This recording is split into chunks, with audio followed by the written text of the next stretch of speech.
Aujourd'hui, un tutoriel un peu spécial puisque c'est le dernier de la saison 2013-2014. Donc j'ai choisi de vous faire en fait des questions-réponses. J'ai choisi 10 questions, 10 réponses que vous me posez le plus.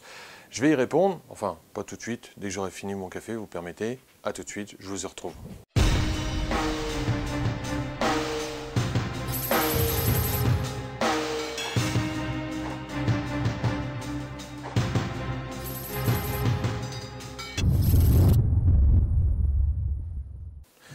Donc aujourd'hui c'est le dernier épisode de la saison 2013-2014 comme je vous le disais, alors pas de panique, je sais que certains ont déjà posé la question sur le groupe de Google+, je ne vous lâche pas, il y aura toujours un tuto tous les dimanches, pendant juillet et août, il n'y a pas de problème, je serai toujours là, je ne ferai pas de bêtisier comme le fait la télé, je vous ferai des nouveaux tutoriels pendant toutes les vacances, il n'y a pas de souci. Ceux qui partiront en vacances, les regarderont en rentrant de vacances tout simplement. Aujourd'hui, donc je vous ai dit, je vais répondre à 10 questions, 10 réponses, celles qu'on me pose le plus souvent à côté. Donc j'ai choisi une certaine logique aussi dans les questions, évidemment, pour que ce tutoriel tienne la route. Alors, on y va. Première question, let's go. Première question, pourquoi quand je prends mes photos, le ciel est blanc sur ma photo alors qu'il était bleu quand j'ai pris ma photo?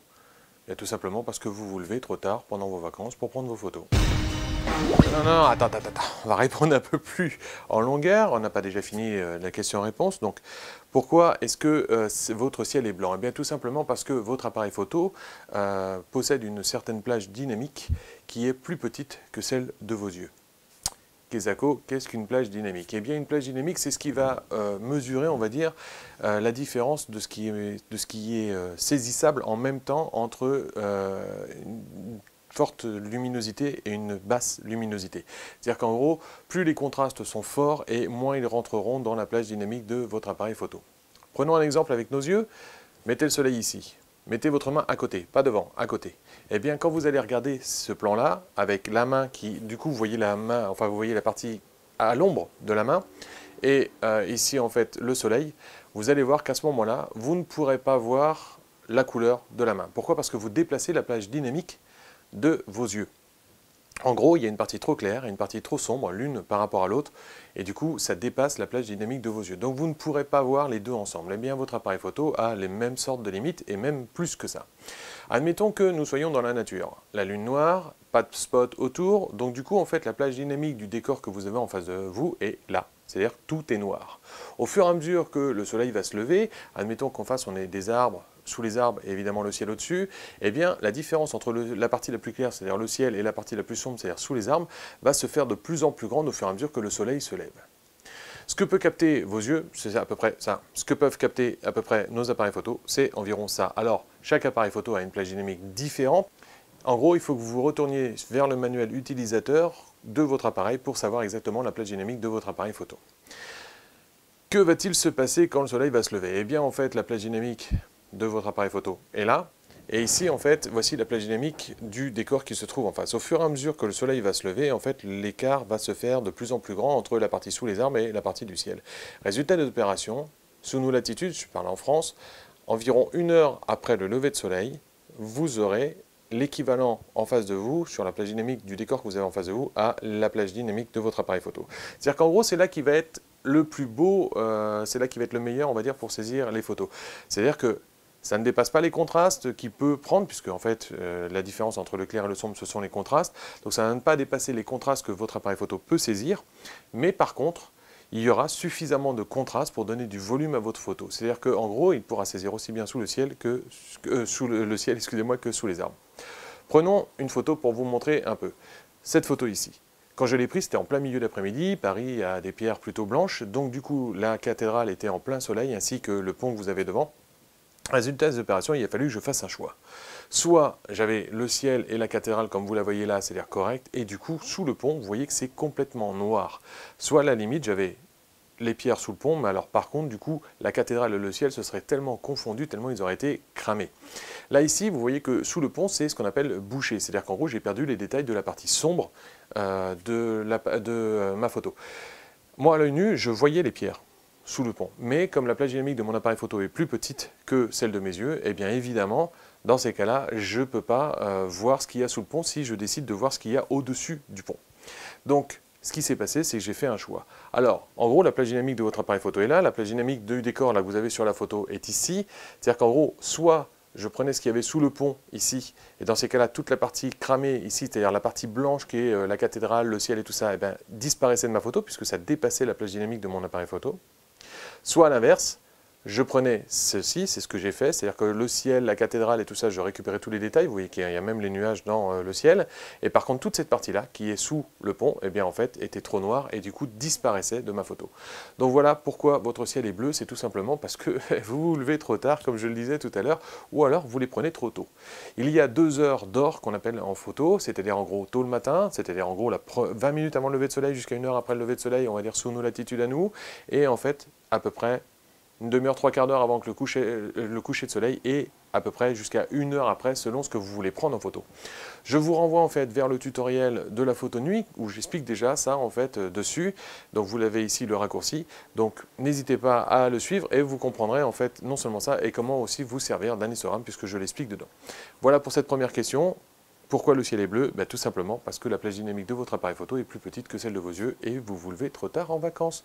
En ce moment, on est fin juin, et bien en fait les meilleures photos, vous allez les faire à 5 heures du matin. Et oui, comme vous le voyez ici, c'est une photo que j'ai prise lors du tutoriel en fait, que j'avais fait sur l'hyperfocale. Vous voyez, c'était à peu près 5h30 du matin. Vous voyez que les couleurs sont magnifiques, il y a suffisamment de contraste, il n'y a rien de cramé, rien de bougé, tout est super beau. Donc voilà, il faut vous lever à 5h30 du matin pour faire vos photos. Ceci dit, si vous vous levez, que vous allez faire vos photos et que vous revenez avec vos croissants, votre chérie ne vous fera pas la tête, il n'y a pas de problème. Donc si vous lui offrez le petit-déj en rentrant, il n'y a pas de souci. Donc voilà. Prenez de bonnes photos, mais pour ça, il faut vous lever tôt. On passe à la deuxième question? C'est parti. Deuxième question, à quoi sert le bracketing? Eh bien, le bracketing va justement servir à élargir la plage dynamique de vos photos. C'est-à-dire que, en fait, le but du bracketing, c'est de prendre plusieurs photos, puisque en fait il n'y en a pas que 1, 2 ou 3, on peut en faire 7, 8, 10, 20 si vous voulez, avec en fait des expositions différentes. C'est-à-dire qu'on va en prendre des très sombres, normales, on va en prendre des clairs, voire très clairs après. Ça va me servir à quoi? Eh bien tout simplement, imaginez que vous êtes, je sais pas, sous le pont, sous un pont, vous êtes du moins dans un passage aussi tel qu'on a le passage Richelieu au Louvre par exemple, donc c'est une grande allée comme ça complètement couverte avec au bout la pyramide qui elle est au soleil à l'extérieur. Eh bien il y a une telle différence entre les deux, puisque là on parle franchement pour l'exemple que je viens de vous donner là, environ 1500 à 2000 fois plus de lumière à l'extérieur qu'à l'intérieur. Il y a une telle différence que sur votre photo, la plage dynamique est complètement dépassée. Là, on parlerait d'une plage dynamique comme ça de votre appareil photo par rapport à la plage dynamique réelle ici. D'accord? Donc, vous voyez que c'est complètement dépassé. Résultat des opérations avec une seule photo, je beau faire ce que je veux, je ne pourrais pas avoir les deux. Si je prends cette photo-là, en fait, je vais avoir du noir tout autour de la porte, si jamais je fais la mise au point et surtout la prise de lumière sur l'extérieur. Et du coup, je ne vois que la pyramide correcte, mais par contre, tout autour, c'est complètement noir. C'est-à-dire que je dis complètement noir, c'est comme sous le pont tout à l'heure, vous ne voyez aucun détail. Ou alors, je fais la mise au point, la prise de lumière plus exactement sur la galerie intérieure. Dans ces cas-là, elle est bien. Et par contre, à la place de la porte, j'ai carrément une surface blanche. C'est-à-dire, je ne vois même pas ce qu'il y a dehors. Vous savez, c'est un peu comme la lumière quand vous mourrez et que vous arrivez vers le paradis. Enfin, moi, j'irai en enfer de toute façon. Mais bon. Et donc le truc, c'est que quand vous arrivez là, en fait, le truc, c'est que ça donne exactement la même chose. Alors, du coup, si je prends plusieurs expositions, eh bien, sur les plus sombres, eh bien, je vais voir correctement ce qu'il y a dans la porte. En gros, la pyramide et tout ce qui se passe dehors. Quand je vais prendre sur un petit peu plus clair, eh bien, je vais voir l'entreporte, c'est-à-dire en gros l'ouverture de la porte ici, qui est un peu plus claire forcément, puisqu'elle est aussi un peu à la lumière de l'extérieur. Et plus je vais vers les parties claires de ma photo, enfin les photos claires du moins que j'ai pris, et plus je verrai l'intérieur du passage. Résultat des opérations, on donne tout ça à mouliner à un logiciel. Vous retrouverez une liste de certains logiciels sur le blog dans l'article dont l'URL se trouve juste en dessous de la vidéo. Et donc en fait, vous avez un certain nombre de logiciels qui le font, payants, gratuits. Je vous laisse fouiller pour essayer de le faire. Donc voilà à quoi sert le HDR, le bracketing, excusez-moi. Souvent maintenant, c'est à créer du HDR. Ceci dit, quand on était en argentique, on faisait déjà du bracketing puisqu'il fallait que je calcule très rapidement quelle exposition il fallait que j'ai.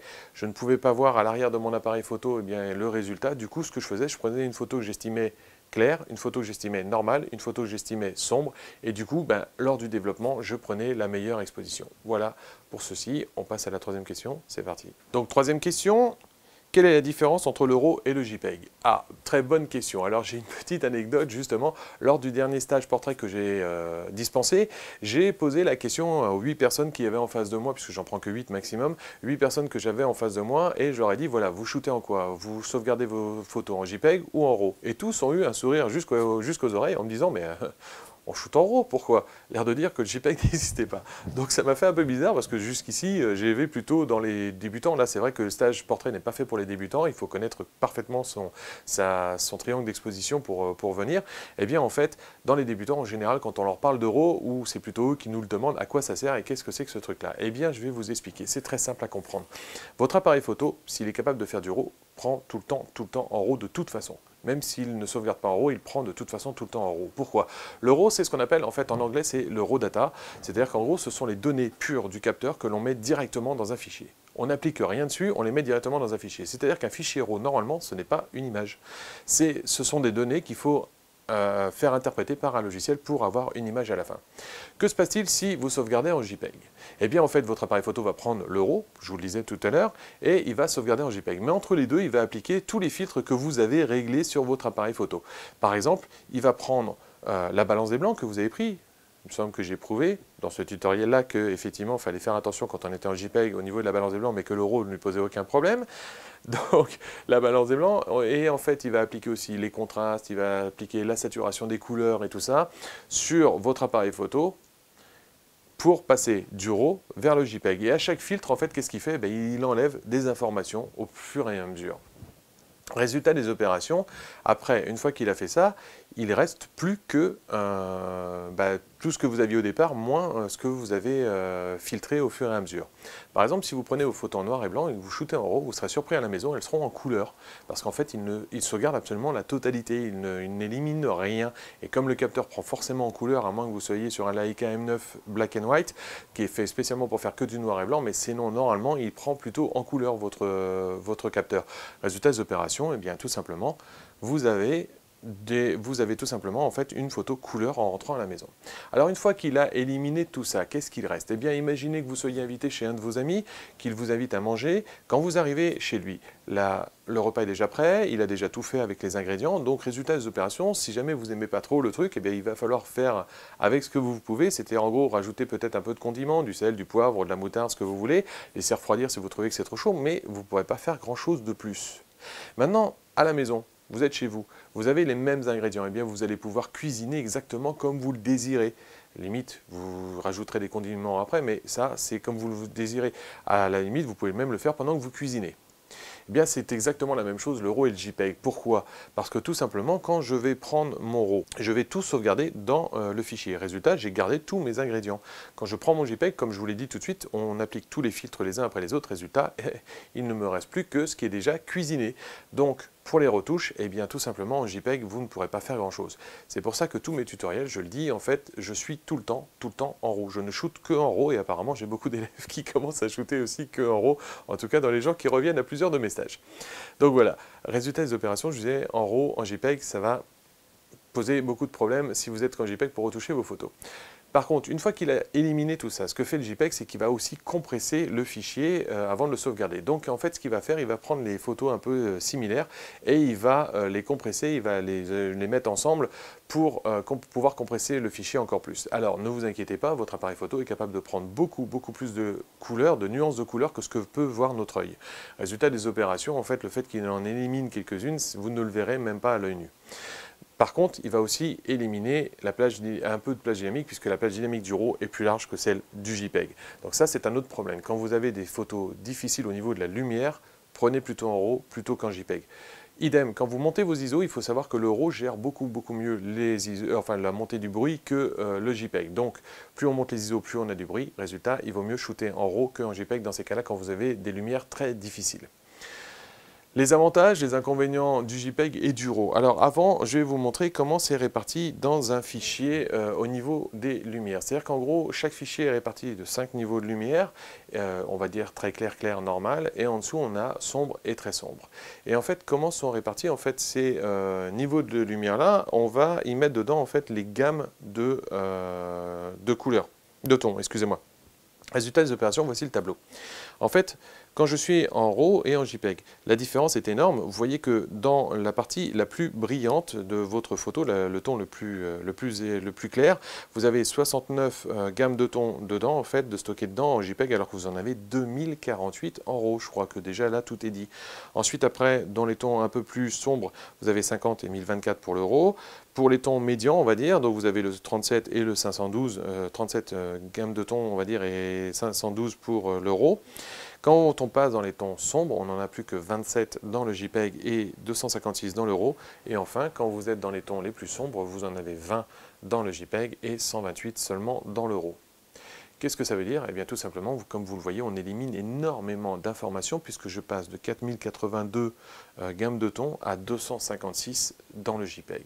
Donc c'est-à-dire qu'en gros, j'élimine énormément de matière. C'est ce qu'il fait lorsqu'il passe à travers les différents filtres en fait, de votre appareil photo. Donc les avantages et les inconvénients, on va dire. Donc pour le JPEG, l'avantage, c'est qu'il est plus petit. Donc en gros, vous pouvez en mettre plus et sur votre disque dur et sur votre carte mémoire lorsque vous en prenez. De toute façon, pour le voir, c'est très simple. Allez dans, c'est généralement le premier menu, qualité d'image. Vous regardez combien de photos, puisqu'il vous l'indique normalement à l'arrière de votre écran ou au-dessus, combien de photos il vous reste à faire. Vous pouvez encore en stocker sur votre carte. Regardez d'abord en JPEG et ensuite passez en RAW et vous allez voir tout de suite la différence. Généralement, le chiffre va être à peu près divisé par 5. Le RAW prend en moyenne 5 fois plus de place que le JPEG. Donc le JPEG prend moins de place. Deuxième truc, c'est qu'en fait, il n'y a pas besoin de logiciel d'interprétation. Tous les OS, c'est-à-dire en gros Windows, Mac, Linux et compagnie, savent lire le JPEG puisque c'est une norme internationale, donc il n'y a aucun problème là-dessus, vous n'avez pas besoin de logiciel spécifique. Ça convient aussi très bien, ça c'est un autre avantage, aux personnes qui ne veulent pas retoucher leurs photos. C'est-à-dire qu'en gros, le RAW, on va reparler de développement vraiment puisqu'il faut tout refaire comme je vous le disais tout à l'heure. En fait, ensuite, après, est-ce que j'ai oublié quelque chose? Non. On va dire que, voilà, au niveau des avantages. Les inconvénients, par contre, eh bien, j'ai perdu énormément d'informations dans le JPEG quand je le mets sur mon PC. Et du coup, pour les retouches, ça ne va pas être facile. Vous allez perdre beaucoup d'informations. Qui plus est, je vous le disais tout à l'heure, quand on passe en JPEG, on perd au niveau de la plage dynamique. Résultat, par rapport à la première question, votre ciel sera vraiment blanc là-dessus, alors qu'on peut récupérer encore en RAW une petite partie de couleur, sauf si évidemment c'est extrêmement cramé. Il y a évidemment des limites. Si je surexpose ma photo qu'elle est quasiment blanche, je ne pourrai jamais la récupérer, même si je l'ai pris en RAW. Les inconvénients et les avantages du RAW, eh bien en fait, l'inconvénient majeur, c'est qu'il est beaucoup plus gros, 5 à 6 fois plus gros, donc il vous faudra aussi 5 fois plus de place sur votre disque dur et sur votre carte et de carte mémoire que vous avez dans votre appareil photo pour pouvoir prendre en RAW. L'autre inconvénient, c'est qu'il faut un logiciel pour pouvoir l'interpréter, puisqu'en fait, chaque appareil photo, je dis bien appareil photo, c'est même pas une marque, chaque appareil photo a son propre RAW, donc du coup, il faut des logiciels qui puissent les interpréter et surtout les mettre à jour régulièrement, surtout si vous changez de version d'appareil photo ou vous achetez un nouvel appareil photo. Les autres inconvénients qu'on peut avoir dessus, bien, c'est qu'on va reparler de développement, donc il faut passer du temps et refaire sa photo derrière. Enfin, le RAW, les possibilités en post-production, par contre, ça c'est un avantage, sont beaucoup plus importantes qu'en JPEG, puisqu'en fait j'ai toutes les données du capteur et je peux refaire tous les filtres qu'il y avait sur mon appareil photo, je vais pouvoir les refaire. Quel avantage ça a? Eh bien par exemple, si vous shootez en noir et blanc directement, comme je l'ai dit dans le tutoriel pour le noir et blanc que vous avez ici, je vous renvoie vers là-bas, c'est plus détaillé, on va passer rapidement dessus, eh bien en fait il applique les mêmes filtres sur la totalité de la photo. Or, vous voudriez peut-être travailler partie par partie au niveau des photos, ce qui est possible par logiciel, mais pas au moment de la prise de vue. Donc ça, c'est un grand avantage de shooter, même si vous shootez en noir et blanc, de shooter en RAW plutôt qu'en JPEG. Enfin, dans le JPEG, dans le RAW, excusez-moi, il y a un petit JPEG. C'est-à-dire qu'en gros, pour pouvoir l'afficher à l'arrière de votre appareil photo, puisqu'il n'y a pas de dérottisateur, c'est comme ça qu'on dit, je ne sais pas si c'est vraiment français, mais en gros, votre appareil photo ne pourrait pas vous afficher l'image s'il n'avait pas stocké un petit JPEG dedans. Alors le JPEG qui est dedans est de 4 bits seulement, c'est-à-dire les informaticiens le sauront, alors qu'un JPEG normal est de 8. Donc en gros, c'est un JPEG appauvri que vous avez dedans. Résultat des opérations, ne supprimez pas une photo qui vous paraît à peu près correcte à l'arrière de votre appareil photo, puisque ce que vous voyez n'est pas la qualité que vous aurez à la maison sur votre ordinateur, puisque l'écran à la maison fait minimum 8 bits, voire 16 si vous avez un écran spécialement pour la PAO, DAO, donc pour la retouche d'image. Donc résultat des opérations, je vous disais, ne supprimez pas tout. Pourquoi? Admettons que vous prenez une mariée et un marié qui sortent en plein soleil, la robe de la mariée va peut-être vous paraître cramée, c'est-à-dire en gros vous avez perdu les détails de la robe, tout est blanc, à la place d'avoir les plis et tout ça sur la robe au moment où vous regardez à l'arrière de votre appareil photo, mais à la maison, vous verrez peut-être les plis, et si vous l'avez pris en RAW, vous pourrez récupérer beaucoup des plis à côté. Donc voilà ce qu'on peut dire sur la différence RAW-JPEG. Évidemment, beaucoup de gens maintenant shootent en RAW, surtout les passionnés et qui vont retoucher les photos, et je pense que beaucoup de ceux qui regardent ma chaîne doivent retoucher leurs photos. On passe à la prochaine question. Question suivante. Donc, on est à la question 4. À quoi servent les modes de mesure de lumière? Eh bien, en fait, les modes de mesure de lumière vont vous aider à faire une belle photo. Oui, je sais, c'est ridicule ce que je viens de dire, puisqu'en fait, votre appareil photo est là pour vous aider à faire de belles photos. Non. En fait, il va falloir jouer avec les modes de mesure de lumière quand les conditions de lumière sont plus ou moins difficiles. Je vous explique. Prenons ce symbole-là ici. Alors, chaque marque a un peu sa nomenclature, sa façon de nommer, sauf le mode spot qui sera le même pour tout le monde.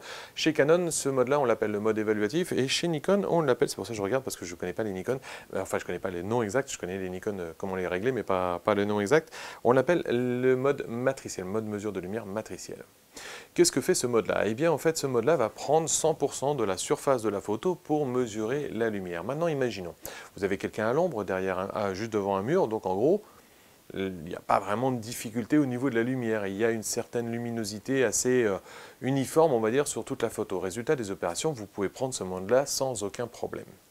Ce mode-là, en fait, va prendre en compte là où vous mettez votre collimateur. C'est-à-dire qu'en gros, il ne fait pas des moyennes linéaires, il fait ce qu'on appelle des moyennes pondérées.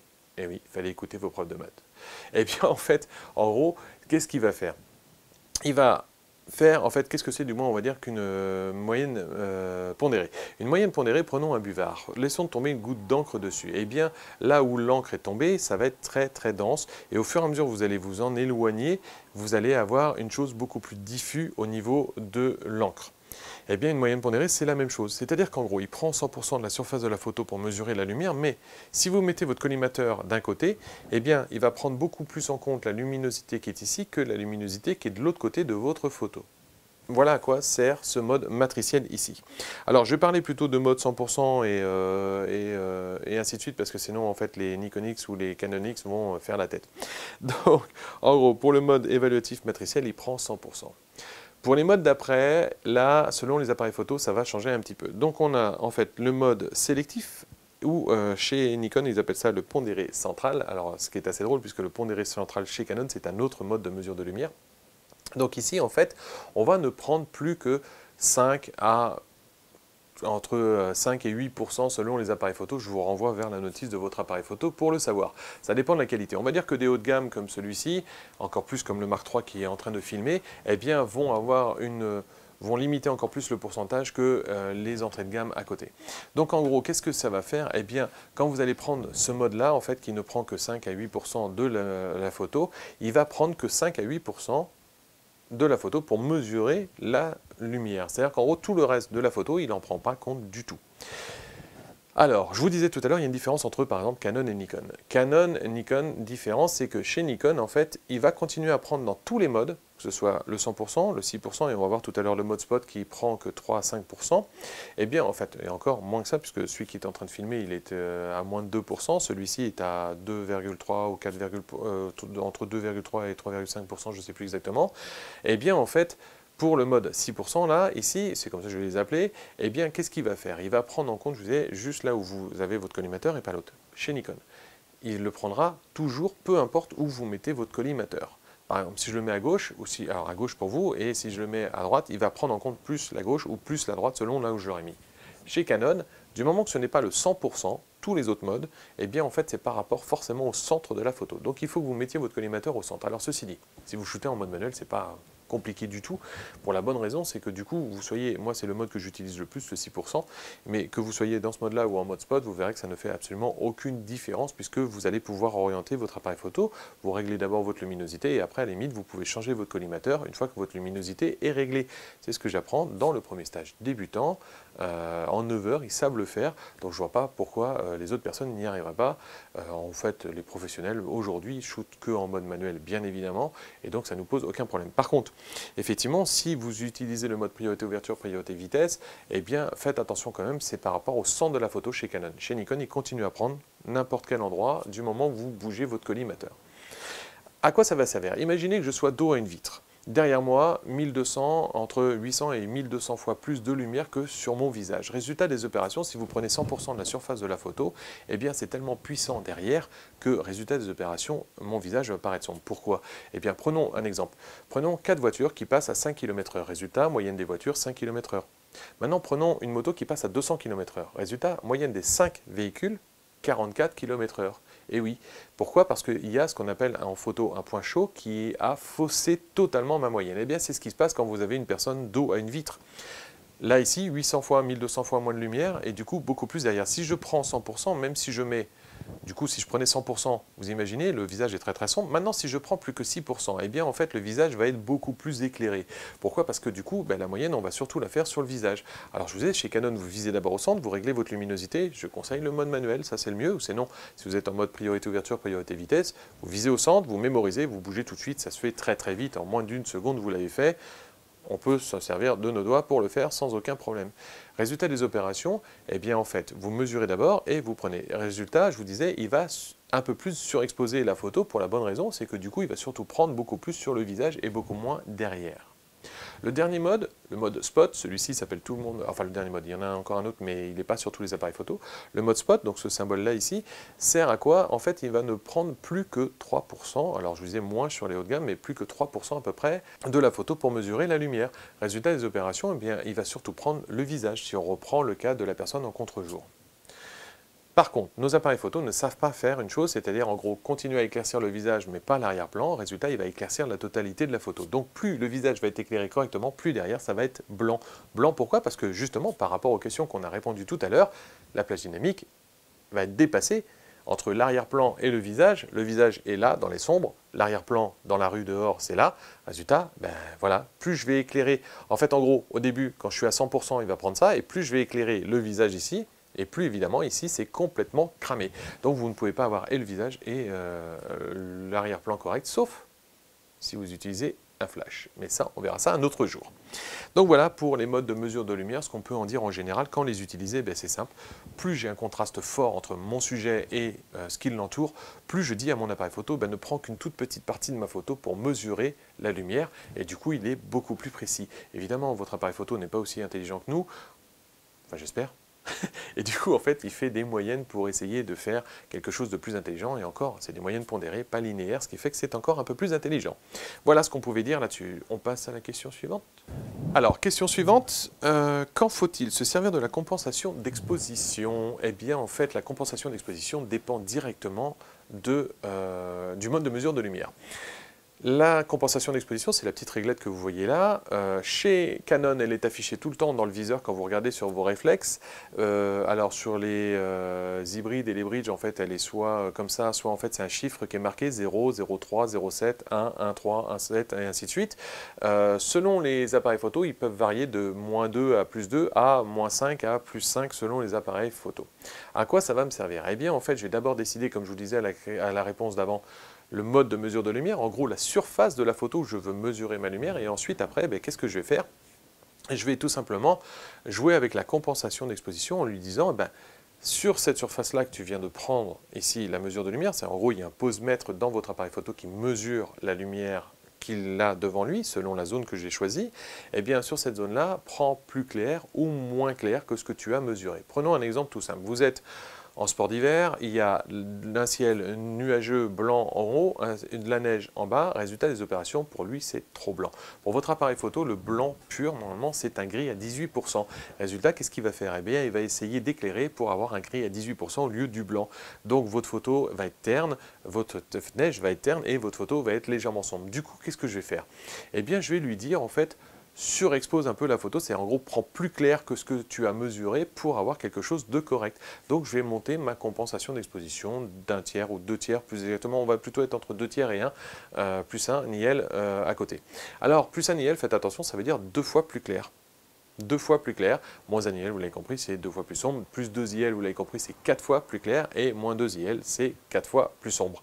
Donc en gros, je vais pouvoir affiner, une fois que j'ai mesuré sur une partie précise de ma photo, je vais pouvoir affiner quand même et lui dire, bah, prends plus clair ou moins clair que ce que tu as. Alors, la compensation d'exposition marche avec tous les modes de mesure lumière, 100%, 5% ou 3%, et il fonctionne avec tout, il n'y a aucun problème là-dessus. Par contre, effectivement, ça va dépendre directement de la zone de la photo que j'ai choisie pour éclairer correctement.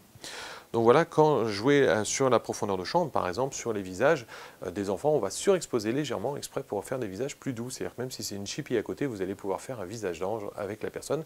Les jeunes femmes, alors je regarde personne, les jeunes femmes de 40 ans sont assez heureuses puisqu'en fait ça gomme aussi du style les petites pattes doigts qui peuvent arriver ou ce genre de choses. Donc on surexpose un petit peu. Par contre, si vous voulez faire un beau visage marin bourriné au sel, eh bien en fait à l'inverse vous sous-exposez légèrement, du coup vous allez récupérer tous les détails. Par exemple, un autre exemple, si jamais vous prenez un décor et que vous prenez par exemple un mur assez blanc en plein soleil, il vaut mieux sous-exposer un tout petit peu, du coup vous allez récupérer les détails de toutes les fissures que vous avez sur le mur et tout. Si vous êtes à 0 au niveau de la compensation d'exposition, ben, résultat des opérations, vous risquez de perdre des détails. Alors, comment la régler ou trouver ça? Sur des appareils comme le mien ici, en fait j'ai une roulette devant qui va me permettre, si je suis en mode priorité ouverture ou priorité vitesse, de régler la vitesse ou l'ouverture bien évidemment, et derrière j'ai une autre molette ici, donc sur le 5D, le 7D, le 1DX et compagnie, j'ai une molette ici qui va me permettre de régler dans ces cas-là ma compensation d'exposition. Donc j'appuie d'abord une première fois ici pour que le pose-mètre se mette en route et je tourne après ma roulette. Sur tous les autres appareils photo qui n'ont pas de roulette là, comment on fait?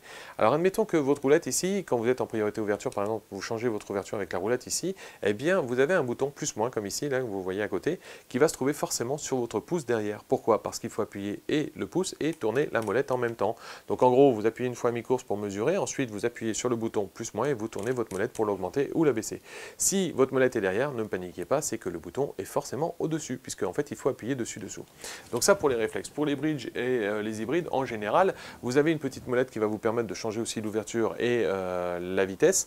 Donc deux solutions, quand vous êtes en mode priorité ouverture et priorité vitesse bien évidemment, deux solutions, et bien en fait quand vous voulez la régler, vous avez en fait votre molette va soit tourner dans un sens et du coup vous appuyez sur le bouton, sur le symbole plus-moins et à partir de là quand vous tournez la molette c'est la compensation d'exposition et non plus l'ouverture, ou alors bien, par exemple sur la gauche à droite ça va être l'ouverture et quand vous allez en haut en bas, si c'est un joystick par exemple, souvent c'est ça, et bien vous allez pouvoir changer votre compensation d'exposition, ou enfin vous avez une petite molette aussi derrière ou devant qui vous permet de changer l'ouverture et la vitesse. Quand vous appuyez sur la molette carrément ici, une fois vous allez changer la compensation d'exposition, si vous appuyez dessus vous repassez sur l'ouverture ou la vitesse.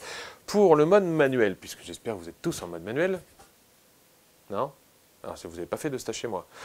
Donc, pour le mode manuel, c'est différent, puisqu'en fait, il faut que je règle mon triangle d'exposition, ouverture, temps de pause et ISO, pour régler ma compensation d'exposition là où je veux qu'elle soit. Évidemment, ce n'est pas toujours 0. Par exemple, pour les portraits, la plupart du temps, je surexpose volontairement, ce qui donne un côté plus dynamique à la photo et quelque chose d'assez sympa. Donc voilà ce qu'on peut dire sur la compensation d'exposition, quand est-ce qu'il faut l'utiliser ou quand est-ce qu'il ne faut pas l'utiliser. On passe à la question suivante. Donc question numéro 6, puisqu'on en est déjà là, quel mode d'autofocus faut-il utiliser et quand? Eh bien en fait ça c'est assez simple à faire. Alors sur toutes les marques du monde, sauf chez Canon, les symboles sont AFS, AFA, AFC, ce qui veut dire S pour autofocus statique, AFA c'est autofocus automatique et en fait C c'est autofocus continu. Chez Canon, je ne sais pas pourquoi ils ont fait un truc tout à fait bizarre. Chez Canon en fait l'autofocus statique s'appelle One Shot. Alors au début, quand j'avais acheté il y a très longtemps mon premier réflexe, qui était déjà un Canon, et oui je l'avoue, je suis toujours canoniste, mais ça ne veut pas dire que ce sont les meilleurs du monde, c'est tout simplement parce que j'ai commencé par là et je continue comme ça. Eh bien en fait, quand je suis sur Canon la première fois, pour moi One Shot c'était la différence entre le mode rafale ou le One Shot comme on dit en anglais, c'est en gros appuyer et prendre une seule photo. Eh bien non, le One Shot c'est l'autofocus statique. L'autofocus continu c'est AI Servo chez Canon et l'autofocus automatique c'est AI Focus. Alors, je parlerai d'autofocus statique continu et automatique, puisque la plupart des marques sont comme ça. Je renvoie les canonistes vers ce que je viens de dire juste avant pour savoir de quoi je parle. L'autofocus statique, eh bien, on va s'en servir comme son nom l'indique quand je prends une scène statique. Du style, un décor, un paysage, un monument. Une personne qui marche aussi, c'est assez statique, puisque de toute façon, en fait, une personne qui marche, c'est très très lent en photo, donc il n'y a pas de problème. Surtout, mamie, avec son déambulatoire, c'est très très lent, donc il n'y a pas de problème. Donc généralement, je vais prendre quelque chose de statique quand le sujet n'avance pas, ou ne recule pas, ou ne bouge pas de distance, on va dire, ne change pas de distance, beaucoup le temps de la pose. Alors, comment je sais si je suis en autofocus statique automatique? Déjà, il faut qu'ici, vous soyez sur votre objectif en autofocus automatique, AF. Ça n'a rien à voir avec l'autofocus statique et continu. Ensuite, après, quand vous allez faire la mise au point ici, si vous entendez un signal sonore, eh bien, c'est que vous êtes en autofocus statique. C'est-à-dire qu'en gros, le signal sonore vous signale que selon le collimateur que vous avez choisi, il a fait la mise au point dessus, okay, et qu'à partir de là, tant que vous ne lâchez plus le petit bouton ici, il ne va plus bouger du tout. C'est-à-dire qu'en gros, quand vous allez tourner là, eh bien, si vous avez fait une mise au point à 2 mètres, il reste à 2 mètres, même si maintenant le collimateur pointe sur quelque chose qui est à 25 mètres derrière. Donc voilà à quoi sert l'autofocus statique. C'est-à-dire qu'en gros, je peux faire la mise au point et je recadre comme ça, et du coup, je peux faire ma photo. L'autofocus continu. À l'inverse, en fait, l'autofocus continu, alors je regarde mon appareil du coup, l'autofocus continu, vous n'aurez pas de signal sonore quand vous allez appuyer dessus. Pourquoi? Parce que le signal sonore est pour vous indiquer qu'il a fait la mise au point et qu'il ne va plus bouger. Or là, l'autofocus continu va continuer à faire la mise au point tout le temps. C'est-à-dire qu'en gros, tant que je reste appuyé, il va continuer à faire la mise au point sur mon collimateur. Prenons un exemple. Si vous prenez quelqu'un qui fait du roller, vous voulez le prendre au moment où il saute et non pas au moment où il prend son élan. Eh bien, quand il va prendre son élan, il va être à 25-30 mètres, il va être, excusez-moi, plus loin que ça, on va dire à 100 mètres de vous, et quand il va sauter, il va être minimum à 10-15 mètres de vous. Le seul problème. Imaginons que vous soyez en autofocus statique. Vous allez faire la mise au point, vous entendez des signaux sonores dans lesquels il a bien fait la mise au point à 100 mètres puisqu'il démarre sa course. Vous allez le suivre comme ça et vous voulez déclencher au moment où il saute. Eh bien, le problème, c'est qu'à ce moment-là, il va déclencher, oui, ça c'est sûr, mais par contre, la mise au point est restée à 100 mètres. Donc, votre personnage qui est à 10-15 mètres de vous, il n'est plus du tout dans la profondeur de champ, il sera forcément flou, même si au niveau de la vitesse, vous êtes réglé correctement. L'autofocus continu, qu'est-ce qu'il va faire? Eh bien, en fait, tant que je garde mon collimateur sur mon sujet, même s'il bouge, il continue à faire la mise au point. Donc, du coup, par exemple, je commence à le suivre à 100 mètres pour me coller à sa vitesse et du coup, je déclenche au moment où je veux. Alors, vous pouvez prendre simplement une seule photo ou en mode rafale si vous préférez. Et du coup, en fait, comme il a continué à faire la mise au point derrière, mon personnage est complètement net. L'autofocus automatique. Alors là, moi, je ne m'en sers pas. Pourquoi? Parce que sur la plupart des appareils photo, pas sur tous, mais sur la plupart des appareils photo, ce qu'il fait, c'est qu'en fait, quand vous appuyez comme ça, il va faire autofocus statique. Et si jamais vous recadrez, eh ben, au bout de 3-4 secondes, il va refaire la mise au point là où est mon collimateur. Alors, je dis pas tous. Pourquoi? Parce que les appareils sont de plus en plus intelligents. Maintenant, il y a aussi sur beaucoup d'appareils photo, leur reconnaissance faciale, on a aussi le suivi au niveau du collimateur. Alors ça, c'est une autre chose, c'est-à-dire qu'en gros, une fois que j'ai appuyé, je reste, il suit mon sujet. Même si moi, je ne bouge pas, il suit mon sujet. Alors que l'autofocus continue, il faut rester le collimateur sur le sujet. Alors ça, c'est différent. Du coup, qu'est-ce qu'ils font nos appareils photo? Maintenant, ils sont capables de voir au moment où j'appuie, ils mémorisent la couleur sur quoi j'ai mémorisé. Du coup, alors là, je parle pour celui qui arrive à suivre, eh bien, en fait, il suit la couleur. Par contre, pour l'autofocus continu, et bien là, en fait, dans beaucoup d'appareils photo, dans l'autofocus automatique, excusez-moi, dans beaucoup de nouveaux appareils photo, alors je parle nouveau, c'est moins de 2 ans, on va dire, à côté, quand je vais recadrer comme ça, il ne va pas bouger, évidemment, puisqu'il sait que j'ai mémorisé sur une telle couleur et qu'elle, elle n'a pas bougé. Donc voilà, ça dépend de votre appareil photo, il faut mieux faire attention, mais moi, du coup, je choisis soit le statique, soit le continu, mais c'est moi qui décide, je ne vais pas me laisser emmerder par un appareil photo. Donc voilà, alors voilà ce qu'on pouvait dire sur, sur les modes d'autofocus à côté. Alors chez Canon, Nikon et tout ça, en fait vous pouvez le régler par le petit menu qui est ici derrière, donc comme vous voulez, soit vous avez un bouton autofocus là. Alors chez Nikon, de temps en temps, le bouton se trouve ici, vous pouvez le faire. Voilà, donc par contre ça ne fonctionne évidemment que lorsque vous êtes en autofocus ici et non pas en manuel focus sur votre objectif. Voilà ici ce qu'on peut dire sur les modes d'autofocus. On passe à la 7e question, on est parti. Nous voici déjà à la 7e question. Alors, quand faut-il utiliser le mode priorité ouverture et le mode priorité vitesse? Alors, les modes priorité ouverture et vitesse, vous allez les trouver sur cette molette ici. Vous avez chez Canon AV, TV et chez beaucoup d'autres marques en fait A et S. A étant la priorité ouverture ou AV chez Canon et TV ou S étant la priorité vitesse. Alors, quand est-ce qu'il faut s'en servir? Eh bien, c'est indiqué dans le nom. Tout simplement, si je veux favoriser l'ouverture, c'est-à-dire en gros la profondeur de champ, puisque vous savez que c'est avec l'ouverture qu'on règle la profondeur de champ, eh bien je vais prendre la priorité ouverture. Donc ça marche pour beaucoup de choses. C'est sans doute le mode que vous utilisez le plus, puisque lorsque j'ai fait un sondage sur mon blog, 70% des gens photographient avec le mode priorité ouverture. Eh bien, à quoi ça sert, je vous disais, c'est quand c'est quelque chose de statique, les monuments, les décors, un portrait, enfin voilà, même quelqu'un qui marche, en fait, on va le faire dans ces cas-là en mode priorité ouverture. Je vais régler d'abord mon ouverture par rapport à ce que je veux, c'est-à-dire en gros par rapport à la distance de mon sujet et la distance focale que j'utilise pour avoir la bonne profondeur de champ, ça on verra ça un autre jour. Ensuite, mon appareil, qu'est-ce qu'il va faire? Eh bien, il va régler les deux autres paramètres ou l'autre paramètre. Pourquoi je dis l'autre paramètre? Eh bien, tout simplement parce que dans mes stages photo, par exemple, je déconseille fortement de laisser les ISO en automatique.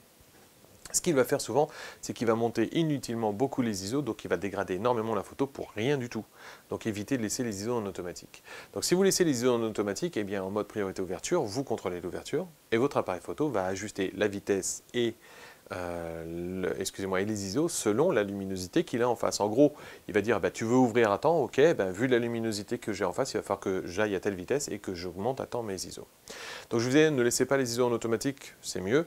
Maintenant, à vous de voir. Alors sur les nouveaux appareils photo, maintenant ce qu'on peut faire, c'est laisser, on va dire, en semi-automatique au niveau des ISO. C'est-à-dire qu'en gros, je peux lui dire, je te laisse varier les ISO, mais tu as un plafond, tu ne montes pas par exemple au-dessus de 400, 800 ISO. Donc selon les appareils photo, à vous de voir, vous relisez votre notice de votre appareil photo et vous regardez. Et donc en fait, vous allez pouvoir varier un petit peu. Moi ce que je conseille, c'est de prendre la main sur les ISO. Du coup, vous contrôlez l'ouverture et les ISO, donc deux des sommets de l'exposition, du triangle d'exposition. Et du coup, il va varier, lui, seulement la vitesse. Alors là, par contre, faites attention, et c'est ce que je dis à toutes les personnes que je forme, regardez bien votre vitesse, parce que votre appareil photo peut très bien vous proposer une photo de 1/4 millième, voire 1/8 millième de seconde selon les appareils photo, à une photo de 30 secondes. Et oui, lui, il n'a pas de cerveau, il ne sait pas s'il est sur trépied. Donc résultat des opérations, vous proposez une photo d'une demi-seconde, voire 2-3 secondes, eh bien, ça ne va pas le gêner. Donc si vous voulez éviter la photo clic, clic, souvent suivi d'un émirme, parce que la photo est loupée, eh bien tout simplement faites attention à votre vitesse. Alors dans votre viseur ici, à gauche vous avez la vitesse, ensuite vous avez l'ouverture. Chez Canon vous avez toujours la compensation d'exposition qui est affichée. Chez Nikon, c'est pas idiot, il la montre que si elle n'est pas à 0. C'est-à-dire que si elle est à 0 dans beaucoup alors Nikon c'est un peu différent parce que chaque appareil est un peu différent. Donc du coup dans beaucoup d'appareils photo il ne le montre pas s'il est à 0. Et par contre si vous la décalez, vous la mettez en plus ou en moins, la compensation d'exposition apparaîtra. Et après vous avez un autre chiffre qui correspond. Alors vous avez le point vert en fait c'est quand il arrive à faire la mise au point et le chiffre souvent qui est à côté, mais reportez-vous à votre appareil photo parce que ça dépend de chaque appareil photo, mais souvent ça va être le nombre de photos que vous pouvez prendre en mode rafale sans relâcher la détente. Donc voilà, donc pour la priorité ouverture. Pour la priorité vitesse, eh bien, je vais m'en servir, vous l'avez compris, quand j'ai du mouvement ou quand je veux faire apparaître du mouvement. Je ne suis pas obligé de vouloir tout figer, ça ne sert pas que pour le sport, bien au contraire. Évidemment, pour le sport, la priorité vitesse va être importante. Les gens bougent beaucoup, par exemple, si je prends en salle du basket, du handball, ou si je prends, je sais pas, en extérieur du rugby, du football, ce que vous voulez, ou de la Formule 1, eh bien, tout simplement, vous allez devoir figer une limite au niveau de la vitesse, et en gros ne pas descendre en dessous, sinon dès qu'ils vont bouger, ils vont être flous. Par exemple pour les êtres humains, on va dire que s'ils courent et tout ça, vaut mieux être autour de 450 au niveau de la vitesse pour avoir quelque chose de bien net. Par contre, en contrepartie, votre appareil photo, lui, va gérer l'ouverture, et comme je vous le disais tout à l'heure, les ISO ou pas, selon que vous les avez laissés en automatique ou pas. Pareil, il va falloir que vous regardiez quand même votre ouverture, parce que si jamais il ouvre trop, eh bien c'est à vous de vous débrouiller, c'est-à-dire en gros de monter les ISO à ce moment-là, pour qu'ils puissent refermer derrière, ou tout à l'heure quand on était en mode priorité ouverture, si vous voyez que la vitesse est trop lente, il faut augmenter les ISO pour gagner au niveau de la vitesse. En fait, les ISO ne servent qu'à compenser le manque que j'ai sur la vitesse ou sur l'ouverture. Ce qui fait que les ISO sont toujours le plus bas possible, et c'est le mieux. Donc voilà pour la priorité ouverture, priorité vitesse, je vous disais, pas que pour le sport, vous pouvez vous en servir pour plein de choses. Si vous voulez faire des gens flous par exemple, il faut être entre 1/8 et 1/15 de seconde. Donc vous réglez d'abord votre vitesse. Si je veux prendre des gouttes d'eau correctes, il faut être minimum à 500, 1/500 de seconde, voire 1/800 de seconde pour avoir quelque chose d'à peu près correct et voire 1200, 1500 si vous voulez vraiment du super nickel. Là, vous ne risquez pas de le louper. L'autre fois, une photo comme ça en stage, on a vu les gouttes d'eau étaient complètement aplaties dessus, on la voyait nickel. Alors j'étais à 1500 au niveau de la vitesse. C'est entre, je dirais minimum 500 et encore 500, c'est vraiment la limite de la limite, pas en dessous en tout cas. Donc voilà, vous pouvez prendre aussi des photos plus lentes et du coup vous avez l'impression que ça tourne énormément autour du tourniquet par exemple, alors qu'en fait ça tourne tout doucement et vous faites que la personne s'accroche comme si elle était en train de décoller, vous avez une photo super sympa. Ou alors vous faites un filet, donc c'est en gros vous êtes très lent, vous suivez la mobilette par exemple dans un pays où il y a toute la famille dessus, et vous faites comme ça un effet de vitesse en étant très lent, du coup on a l'impression que le mur derrière est tout flou du fait de la vitesse, et par contre la mobilette est nette, et vous avez l'impression qu'elle va à fond. Donc ça c'est assez drôle, plutôt que de la prendre figée comme on le voit dans 99,999999% des cas. Ok, donc voilà pour cette question, pour la priorité ouverture, priorité vitesse, j'espère avoir répondu à votre question. Donc, question suivante, on est parti. Donc, question suivante, alors on est déjà à la question 8. Quand on monte les ISO, comment éviter le bruit sur les photos? Tu peux pas. Je suis désolé de vous le dire, mais en fait, on ne peut pas.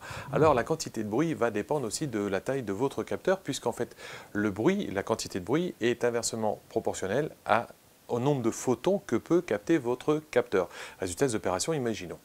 Vous avez une petite surface comme ça pour collecter de l'eau quand il pleut. Eh bien, vous allez en collecter très peu. Par contre, si vous avez une très très grande surface, eh bien à ce moment-là, vous allez pouvoir collecter plus d'eau, même s'il pleut de la même force. Eh bien là, pareil, plus le capteur est grand, plus avec le même temps d'exposition, la même ouverture, il va pouvoir capter le même nombre de photons. Donc, en gros, vous ne pouvez pas faire grand-chose si ce n'est agrandir votre capteur et donc acheter un plus bel appareil. Je suis désolé de vous le dire, mais en fait, c'est ça. Alors, le but, évidemment, comme je vous le disais tout à l'heure, c'est toujours d'avoir les ISO le plus bas possible, justement pour éviter ce problème-là. Comment faire? Eh bien, je vous disais tout à l'heure, la procédure, c'est simple. J'aurai d'abord mon ouverture, si je veux d'abord jouer avec l'ouverture, que je sois en priorité ouverture ou manuel. Ensuite, je regarde si ma vitesse est suffisante. Et si elle n'est pas suffisante, je monte mes ISO. Puisque vous savez que quand je double mes ISO, je vais pouvoir doubler ma vitesse pour garder la même luminosité. Si par exemple je prends quelque chose en mouvement où je veux avoir des effets de vitesse, eh bien je règle d'abord ma vitesse, je regarde si je peux fermer suffisamment mon objectif, et si jamais ce n'est pas le cas, j'augmente mes ISO pour pouvoir fermer mon objectif. Puisqu'à chaque fois que je double mes ISO, je peux fermer d'un f-stop ici mon diaphragme de mon objectif. Alors vous allez entendre aussi de fermer d'un diaph comme vous voulez, d'un IL si vous préférez. Mais normalement c'est un f-stop. Alors voilà, donc là malheureusement on ne peut pas faire grand chose. Par contre, on peut déjà faire quelque chose, c'est de prendre la photo en format RAW. Puisque je vous le disais tout à l'heure, eh bien en fait le format RAW gère mieux le bruit dû à la montée des ISO que le format JPEG. Ensuite, la seule possibilité, eh bien, c'est tout simplement le post-traitement. Vous irez voir sur le groupe Google+, dont l'URL est juste dessous là, eh bien en fait j'ai posté une photo où j'ai testé à fond mon Mark III, mon 5D Mark III pour voir la différence avec le 5D Mark II, et j'ai poussé à fond les ISO. Vous allez voir que j'ai récupéré en fait débruité, comme on dit, mais je ne sais pas si c'est vraiment français. En gros, j'ai enlevé le bruit dû à la montée des ISO avec un ISO super élevé puisque je suis monté au maximum, et seulement avec Lightroom. Alors il y a d'autres logiciels qui sont spécialisés là-dedans. Vous irez voir justement dans les réponses ce qu'il y a dessous, il y a beaucoup de références à beaucoup de logiciels. Je vous laisse tester et voir lequel est le mieux. Malheureusement, à chaque fois que vous allez récupérer au niveau du bruit, vous allez perdre au niveau du piqué en post-traitement. C'est-à-dire qu'en gros, ce que va faire le logiciel, c'est éliminer tous les points blancs que le bruit, enfin que la montée d'ISO a créé, c'est en gros le bruit. Mais par contre, pour faire ça, qu'est-ce qu'il fait? Eh bien, il prend une moyenne de tous les points qu'il y a autour du point blanc et puis il étale. Donc, en gros, on perd au niveau de la définition. Donc, malheureusement, on ne peut pas éviter le bruit quand on monte les ISO. Le mieux, c'est d'éviter de monter les ISO le plus possible sans pour autant louper la photo. Et du coup, après, ce que vous allez faire, c'est récupérer le temps que vous pouvez avec un logiciel. Le mieux, si vous voulez voir, c'est de tester votre appareil photo et de voir jusqu'où pour vous c'est acceptable ou pas la montée du bruit en RAW, en JPEG. Vous verrez tout de suite la différence. Le RAW permet de mieux gérer quand même le bruit, et il y en aura beaucoup moins sur le RAW que sur le JPEG. Donc voilà ce qu'on peut dire au niveau du bruit. Nous voici déjà à la question 9. Alors, question 9. Avec un full frame ou un APS-C, ai-je la même profondeur de champ? Tu n'as pas regardé mon tutoriel. J'ai fait un tutoriel sur le full frame et l'APS-C. Donc en gros, je vous renvoie vers le tutoriel en fait où j'ai fait ça. Alors pour faire très simple, je vous renvoie après vers le tutoriel si vous voulez, mais en très simple. Si j'utilise la même distance focale, c'est-à-dire ici le chiffre que vous avez là, admettons 50 mm ici, sur les deux appareils, le full frame et l'APS-C, eh bien je n'aurai pas le même cadre, puisqu'en fait en général le CPU, enfin excusez-moi, le capteur, excusez-moi, du full frame étant 40% plus grand en général que les APS-C, eh bien en fait la photo sera 40% plus grande, c'est-à-dire plus large, plus exactement, puisque c'est l'angle de champ qui est plus large que sur le full frame. Par contre, du fait que les deux sont en 50 mm, eh bien j'aurai la même profondeur de champ. Par contre, pour une focale équivalente, comme on dit, c'est-à-dire en gros sur un full frame je suis à 50 mm et l'équivalent sur la PSC c'est 35 mm, j'aurai le même cadrage. Mais c'est très logique, dans ces cas-là, avec la même ouverture, je ne peux pas avoir la même profondeur de champ. Pourquoi? Le full frame est en 50 mm, donc il a une profondeur de champ équivalente à la distance focale de 50 mm. La PSC est en 35 mm, donc il a une distance focale équivalente à 35 mm avec la même ouverture. Il a donc une profondeur de champ plus grande avec l'APS-C qu'avec le full frame. Voilà, maintenant je vous renvoie vers le tutoriel si vous en voulez plus. Il dure à peu près 20 minutes, il me semble, où je détaille en haut, en large, en profondeur, si vous voulez, ce que c'est que l'APS-C, ce que c'est que le full frame, les causes et les conséquences qu'il y a derrière. On passe à la question suivante, qui est la dernière déjà, après on va se quitter. Allez, on finit donc la 10e question. Qu'est-ce qui est important si je souhaite avoir un ordinateur pour traiter les photos? Quel point important je dois prendre en compte? Eh bien, contrairement à ce que beaucoup de gens pensent, pas le CPU. En fait, ça ne sert pas à grand-chose d'avoir un CPU super performant, puisque du coup, en fait, il ne sert qu'à une chose, c'est faire des calculs. Or, pour la photo, je n'ai pas besoin de tant de calculs que ça. Donc en gros, avoir un CPU énorme, du dernier, avec une performance énorme, ça ne sert à rien du tout. Si vous faites de la 3D, oui, puisqu'en fait, il va falloir qu'il calcule tous les décors en 3D, image après image, et là, ça peut faire beaucoup. Je me suis amusé des fois à faire de la 3D il y a très longtemps, quand j'étais jeune, et je sais que, par exemple, une fois, pour faire, c'était un train qui passait en tunnel comme ça, eh bien, en fait, ça a demandé, pour l'ordinateur de l'époque, en fait, une semaine de calcul 24 heures sur 24. Donc là, oui, avec un CPU, c'est vraiment important on verra du moins la différence entre les deux. Par contre, pour la photo, non. Les points importants à vérifier pour votre ordinateur, c'est très simple. Il va falloir que vous ayez suffisamment de mémoire. Alors, les puristes m'excuseront, je vais faire un taux d'abstraction énorme, mais en gros, imaginons que vous ayez 4 Go de mémoire vive. Eh bien, en fait, vous avez deux logiciels d'ouvert, au hasard, Photoshop, Lightroom, et du coup, chacun d'entre eux prend on va dire 3 gigas. Du coup, vous avez 6 gigas de mémoire nécessaire. Or, vous n'en avez que 4. Qu'est-ce qui va se passer? Eh bien, quand vous allez passer d'un logiciel à l'autre, votre ordinateur va faire ce qu'on appelle swapper. C'est-à-dire qu'en gros, il va descendre une partie de la mémoire sur votre disque dur, ce qu'on appelle la mémoire virtuelle. Résultat des opérations, qu'est-ce que ça fait? Eh bien, le disque dur est un véritable goulot d'étranglement par rapport à votre mémoire. Donc, ce qu'il va faire, c'est que quand vous allez prendre votre Lightroom, eh bien, comme il lui manque, sur l'exemple qu'on disait tout à l'heure, c'est 2 Go, eh bien, il va descendre 2 Go sur le disque dur de la mémoire. Quand vous allez repasser sur votre Photoshop, il va remonter, enfin, il va d'abord descendre les 2 Go en trop et il va remonter les deux autres pour que vous puissiez travailler sur l'autre logiciel. Mais ça va prendre du temps. Donc comment savoir si vous avez suffisamment de mémoire? Vous regardez la diode de votre disque dur et quand vous passez d'un logiciel à l'autre, si elle n'arrête pas de swapper, de s'allumer, c'est qu'en fait il swap et dans ces cas-là, c'est que souvent vous n'avez pas assez de mémoire. Alors du coup, les logiciels aujourd'hui prennent pas mal de mémoire, nos logiciels de retouche sont très gourmands en mémoire. J'ai vu par exemple Photoshop, des fois lors de retouche, le fichier dépasser les 2 gigas. Juste le fichier. Donc vous rajoutez à ça la mémoire nécessaire pour le logiciel et tout, et vous voyez qu'il prend beaucoup de mémoire. Donc en gros, visez minimum, on va dire 16 Go de mémoire, 32 si c'est possible, voire plus si c'est possible. D'accord? Le mien fait 64 Go de mémoire. Donc ça, c'est le premier point. Deuxième point, en fait, c'est la carte graphique. En gros, il va falloir voir tout le processus graphique en fait, de votre appareil photo, de votre ordinateur soit le plus performant possible. Donc une très bonne carte graphique possible. Encore une fois, regardez la mémoire, mais c'est pas encore trop important là, mais une bonne carte mémoire avec des bons résultats derrière. Donc vous pouvez avoir une, deux sorties d'écran, comme moi j'ai deux écrans sur mon ordinateur, donc deux sorties d'écran dans ces cas-là, à vous de voir dessus. Troisième partie importante à vérifier, c'est l'écran justement. Faites attention à votre écran, c'est une chose très importante.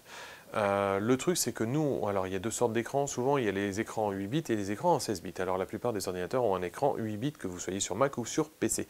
Nous on a justement, moi j'ai un 8 et un 16, ce qui fait qu'en fait on peut travailler au niveau PAO, DAO, c'est retouche d'image, en fait le 16 est beaucoup plus confortable. Pourquoi?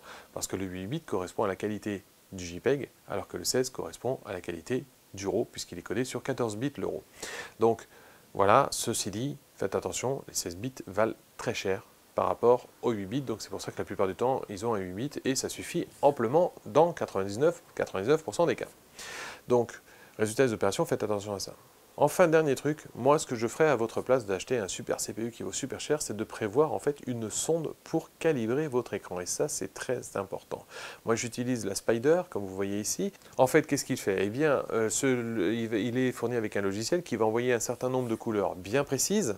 Et du coup, en fait, la sonde, c'est juste une caméra qu'on pose contre l'écran et il fait le delta entre ce qu'il a envoyé et ce qu'il voit. Et à partir de là, il va calibrer votre ordinateur, c'est-à-dire la carte graphique et votre écran, de manière à avoir le meilleur résultat possible. Donc c'est ce qu'on appelle, en fait, il crée le profil ICC de votre ordinateur.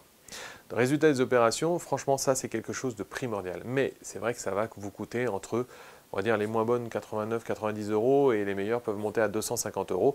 Donc ça coûte assez cher. Résultat des opérations, moi ce que je vous conseille, vu qu'on l'utilise qu'une fois tous les 3 mois à peu près, eh bien achetez-le à plusieurs. Si vous n'avez pas acheté, si vous n'avez pas tué toute votre famille ou que vous n'êtes pas sociopathe, vous avez sans doute des amis ou d'autres personnes que ça peut intéresser.